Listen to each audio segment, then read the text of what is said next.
Hello, everyone, and welcome to this webinar, The Inner Marriage. So, if you could, we are going to be together for the next few minutes, a little while, and talk about preparing to meet your beloved in 2015. This is Lou Stinger, and I welcome you to the webinar, and I hope you enjoy what I will present. And you'll have chances at the end of this to call or email me with any questions, but hang in there, you'll see what I mean. So I invite you to take your seat in a comfortable place and see if you can just let go of the events of the day and just arrive here in your seat. Take a couple of deep breaths.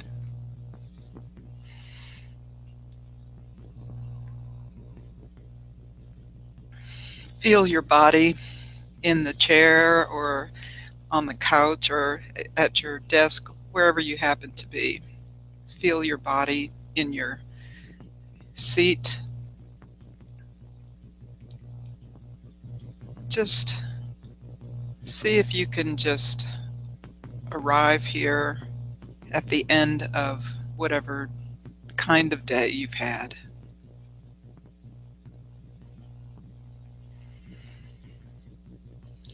So, I'd like to begin with telling you a little bit about my background and what's brought me here.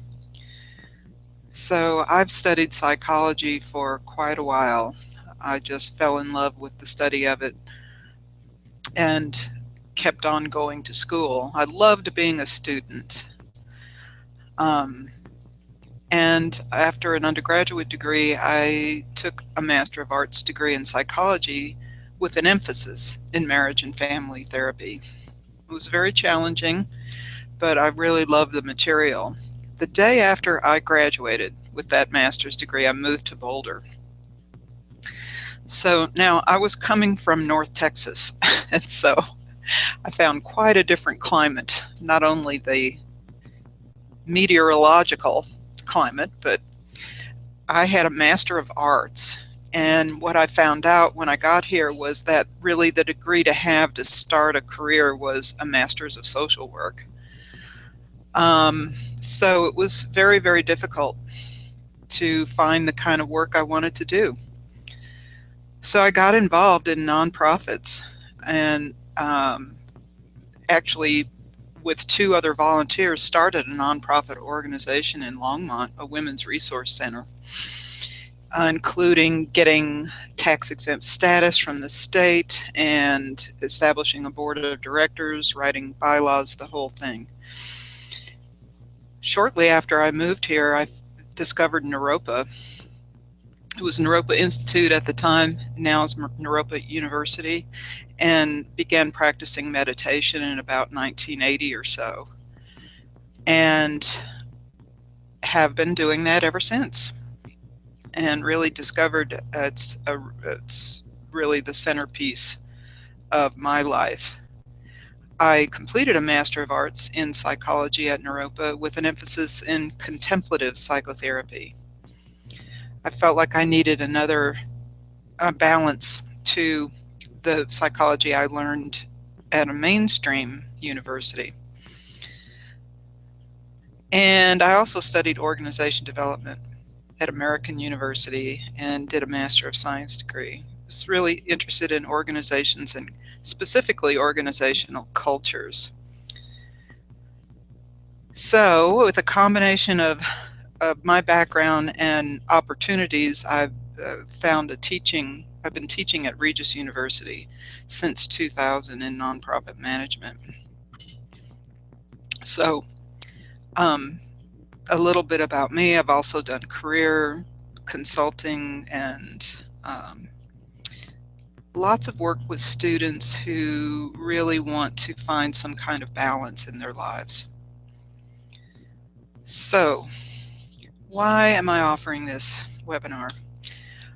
Well, so many people are looking for love, for a committed life partner, a spouse, a real partner, authentic, and it's part of our human nature.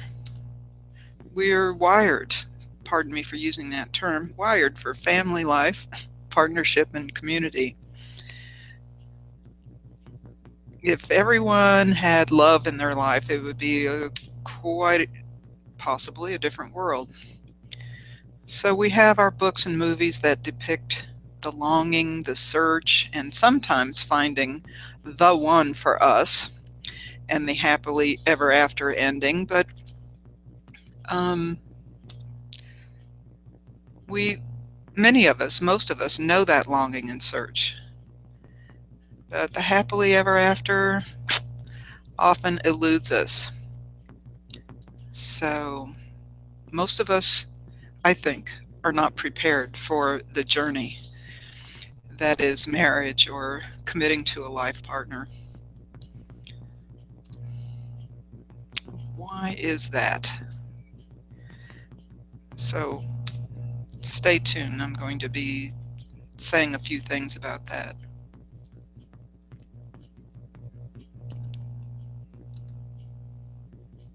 So just to begin with, let's look at the environment we live in these days. It's not hard to feel the hectic speed of life around us. So if we were swimming in the ocean, we need to really look at the qualities of the water that we're all swimming in, the culture. This water is moving very fast, and it's continually murky, it seems. It doesn't seem to settle. It's churning. Lives in our culture these days just seems to be built on speed and getting faster. We're bombarded by input. If we're tuned in to different things like the internet or news channels or things like that, we can't help but being bombarded by events as they happen. And we're impacted by these. We're also bombarded by incessant marketing. Just having come off the holiday season, probably you are familiar with this. So we live in a culture that seems about acquisition of whatever is the best, the shiniest, the fastest, the sexiest items that we could get.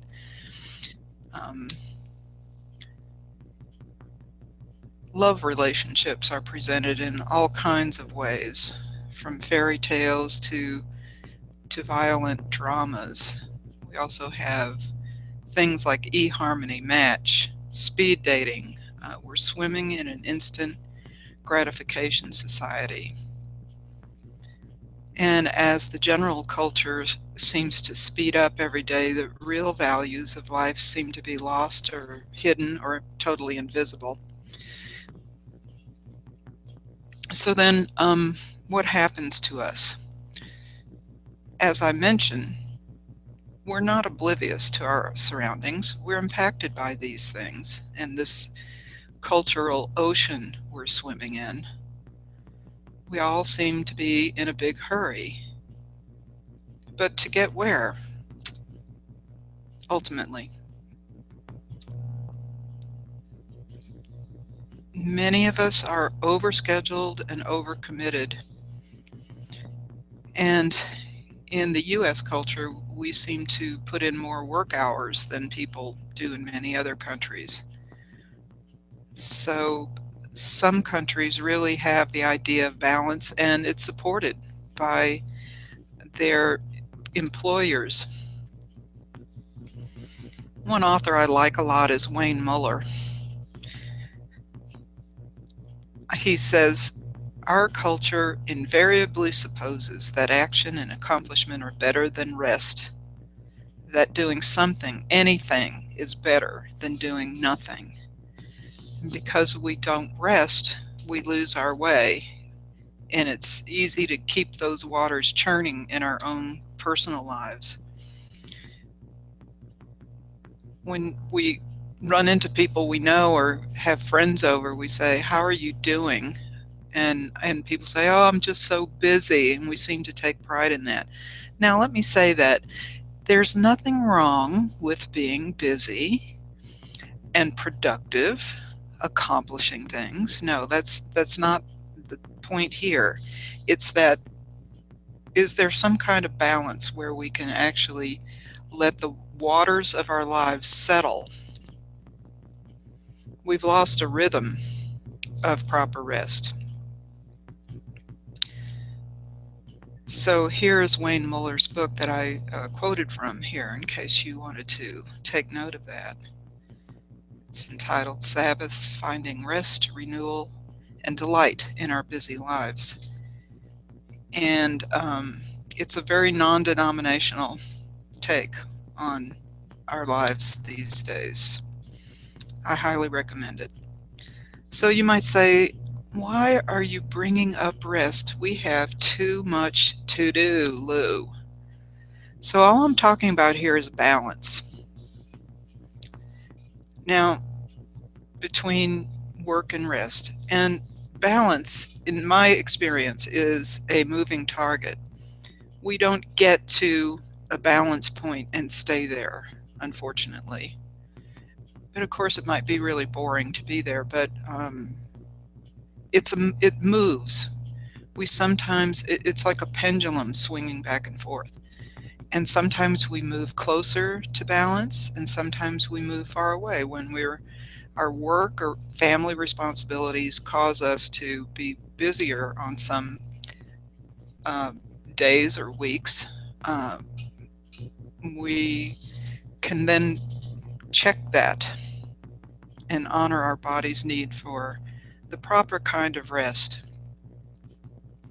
Because actually, getting proper rest is a key component to setting the stage for meeting your beloved. So remember, the ocean of the general culture that we swim in is murky. So we need to take steps to let those waters settle so that we can settle and take a deep breath.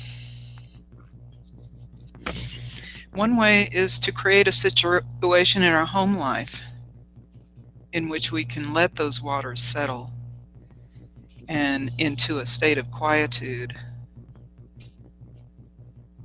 When the waters settle, they become clear.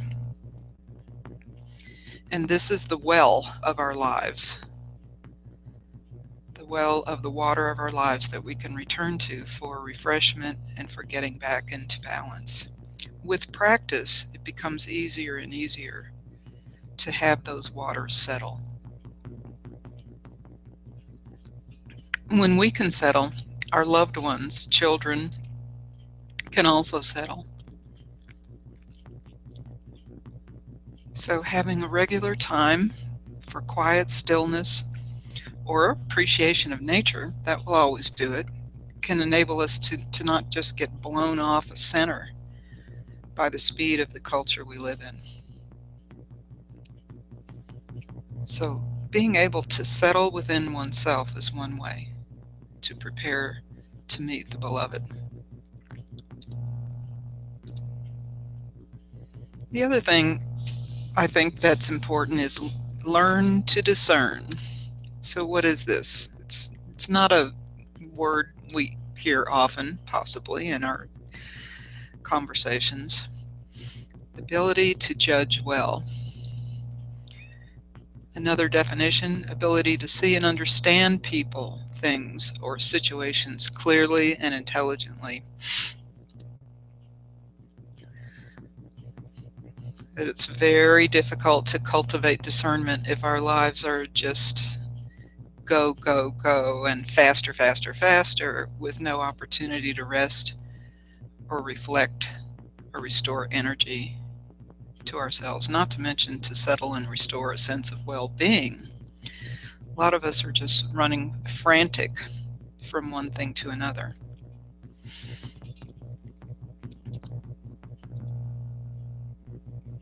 Cultivating discernment also sets the stage for meeting the beloved. So I just want to say that these definitions sort of lean to the part of our logical or rational mind. There's discernment by the heart also. So I'm talking about both the head and the heart in these matters. And in fact, probably the heart is a better um, organ of discernment than the head. That's my opinion anyway. So laying the proper ground for meeting the beloved. I think in our culture we don't really have a way, especially for young people like teens and young adults, for laying the ground. There doesn't even seem to be any thought that there is a ground to lay, to prepare. Probably in small pockets of different faith communities or other support communities there are. But what I'm proposing is to guide anyone interested into laying that proper ground. Self-knowledge and self-awareness, I believe, are critical keys to establishing the proper foundation for the outer marriage to occur.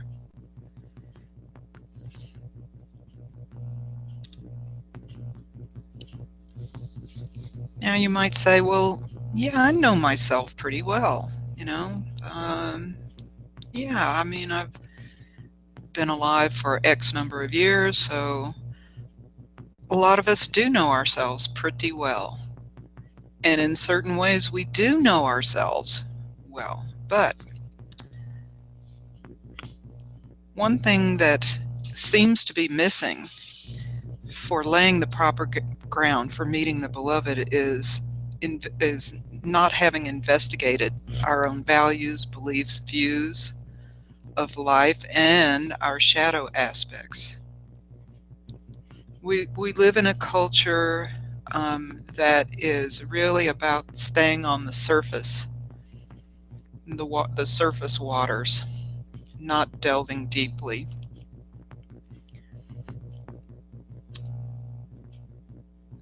So hence, what we tend to do is project our hopes, dreams, our wishes, whether they're conscious or unconscious, onto others, including those who might be our possible, potential beloved. We look outward when we can be looking inward to lay the foundation. So I believe that exploring your inner life, your values, your assumptions, and your blocks to being ready and open to meeting the beloved is absolutely necessary. Having said that, the exploring the inner life is a lifelong project. It's not, our lives don't go in a straight line, as you probably know already.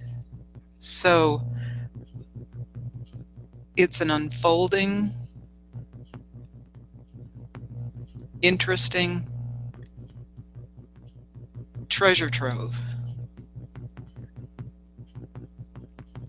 to preparing to meet the beloved. So again, some of the ways I believe are the best ways to meet the beloved is restoring a rhythm of rest in your life toward a goal of balance, which again is a moving target, but we can actually move toward it and know what will work to move toward balance. Learn to discern. Really letting the heart as well as our minds be part of the inner conversation we can have. And increase self-knowledge and self-awareness, exploring our inner lives. I think these three ways are set the proper ground. What's been missing in many of our lives. So I'm going to speak for myself here. And what was missing for me is self-knowledge until I began implementing practices of exploring my inner life. An honest and authentic relationship to oneself, to myself. I hadn't taken a deep dive into the essential self. The ability or willingness to relate to fear. It became obvious at some point that fear was driving me. And it is part of the human lives. Our human lives is to have fear. What else was missing? Acceptance of the denied or rejected characteristics of myself and continuing to project those denied aspects onto the other.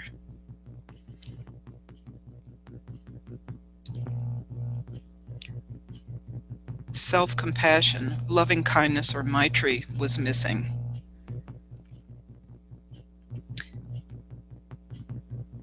So, I think that speaks for itself. The concept of proper self-care and a balance between work and rest. I don't know about you all, but being driven to keep on going and accomplish. The other thing, discernment, involving both the head and the heart. So these are aspects that are missing from setting the proper stage for meeting the beloved.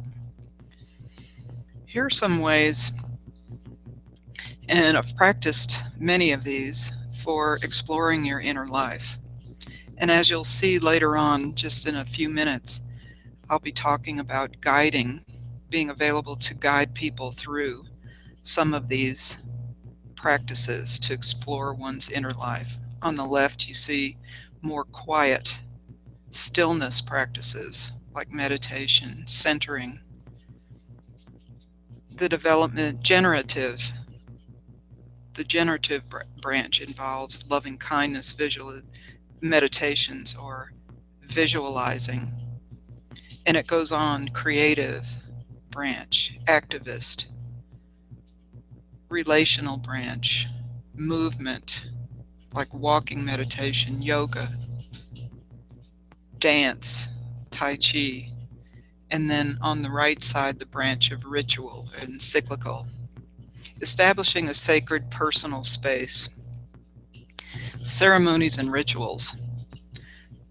So I will be offering you the chance to also guide you through many of these things, including establishing the sacred space and ceremonies and rituals. So I put emphasis on the heart here.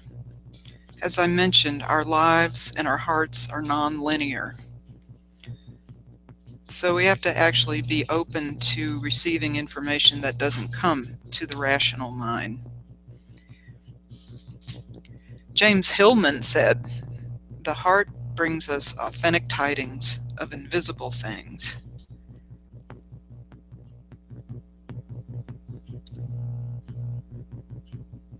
And Thomas Carlyle said, "It's the heart that always sees before the head can see."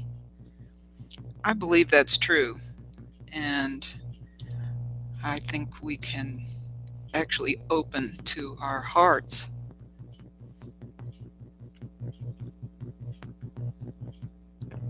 So, in establishing self-love, or Maitri, loving kindness, radical self-acceptance is one practice for that.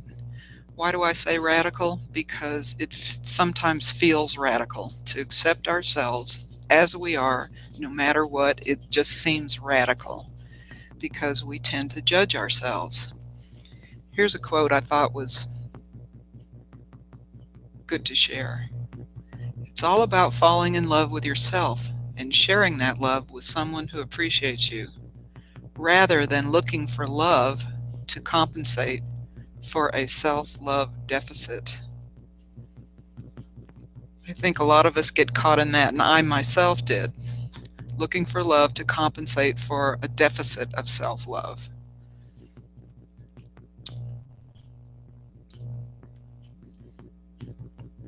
It seems like our culture has no clue about the mystery of our lives. There's no sense, no concept, no even thought, except again in small pockets of communities or support systems.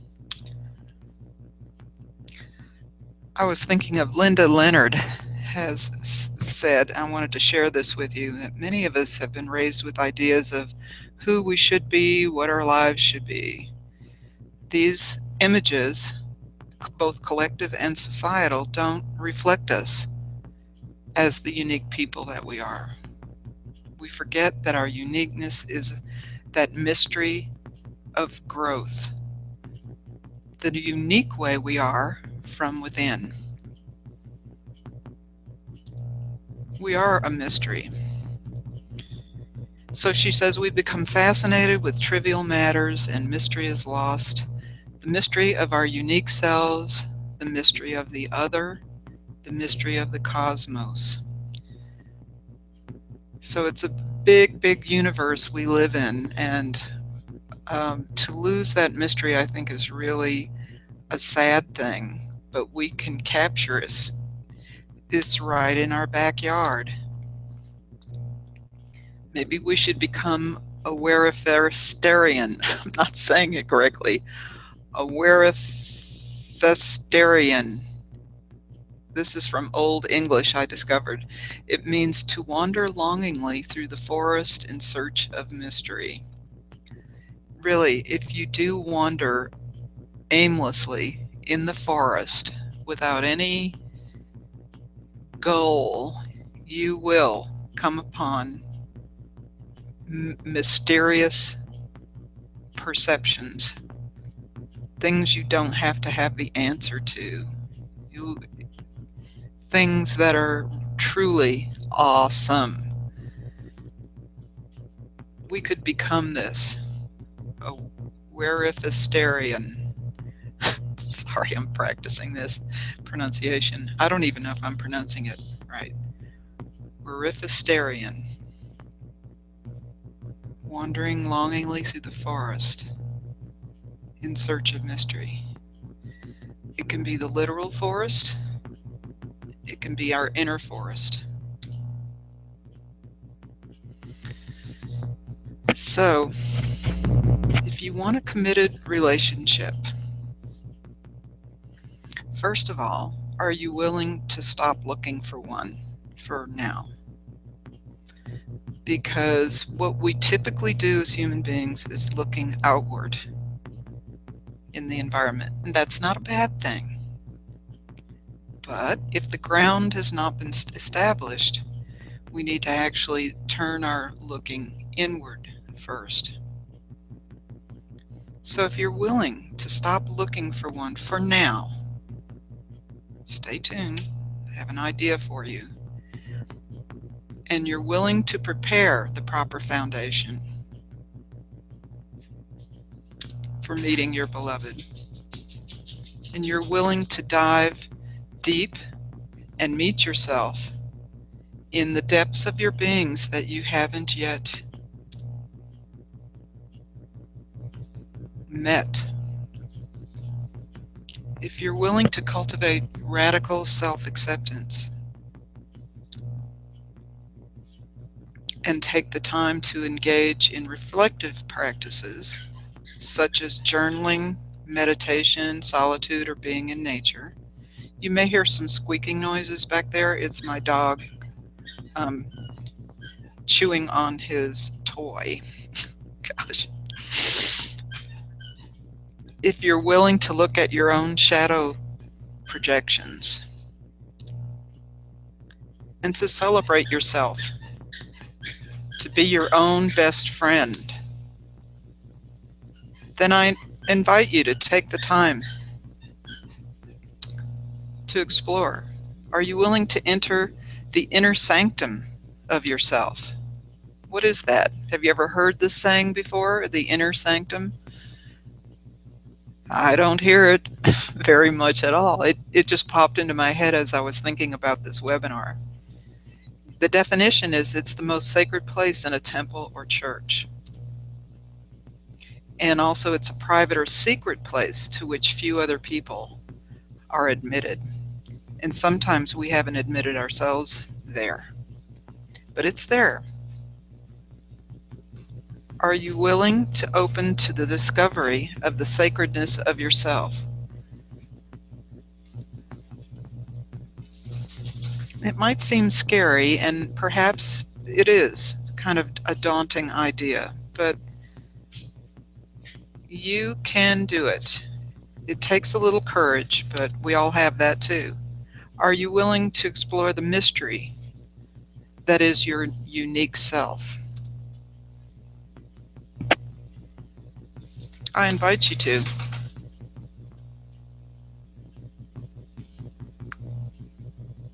Would you like to begin a structured, guided journey to uncover the promise to yourself in your inner marriage? The outer marriage, we make a promise to someone else. What's your promise to yourself? Do you have one yet?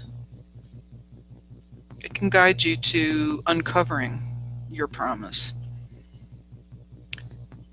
I invite you to enter the inner sanctum to explore and appreciate the treasures that reside within yourself,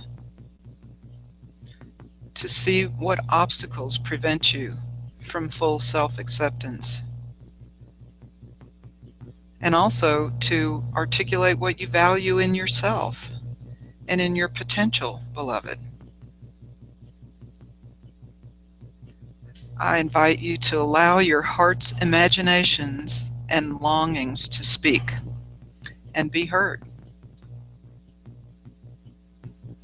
and to cultivate radical self-acceptance and loving kindness. So as you can see, this is not a linear process, okay? And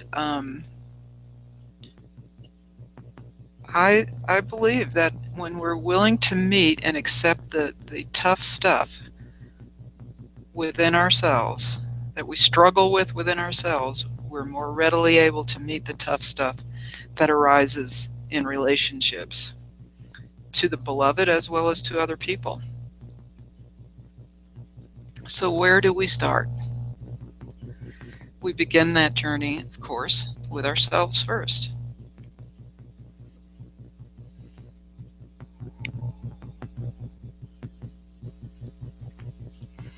So I want to propose something for you to think about. I'm offering you a one-to-one guided journey designed specifically for your particular situation and needs. It could be at a distance or local here in the Boulder area. I will work with you via phone, email, and Skype, or in person for weekly 45-minute conversations related to your needs. I will give you weekly questions for your reflection and journaling. With you, we will co-create a ritual or rituals for calling in the beloved to your life. I will give you exercises weekly for uncovering the sacredness and mysteries of your inner being, and give personal support for uncovering and unblocking obstacles. So it may seem daunting, but it's a step-by-step process. It takes time to unfold. So is now the time for you to do this, to invest in yourself. So I want to propose this, and then something again at the end here. I'm proposing this is over the period of a month, 4 45-minute private coaching calls, and I put a $200 value on that. Weekly structured questions for reflection and journaling, including guided relaxation and imagery exercises, with unlimited email responses to your reflections and journaling, guided exercise and ritual for calling in the beloved. And then I'm offering all of my life experience, education, expertise, all these things, wisdom, humor, and insight for you. And over a month's time, I put it at a $400 value, but consider it for $197. How long will the journey take? I'm suggesting here of committing to 1 month and then reevaluate with me at the end of that. So for the first month, $197 to get a feel for it. However, let me add this. Before you commit to a month trial, I'm offering a free meeting in person or via phone or Skype for a 45-minute discovery session where we can talk more about this, where I can hear your concerns, your situation, and what you'd like. So if you would like to set up a potential in-person meeting or phone Skype, just phone or Skype, email me at L, this is a lowercase l, STENGER at indra.com.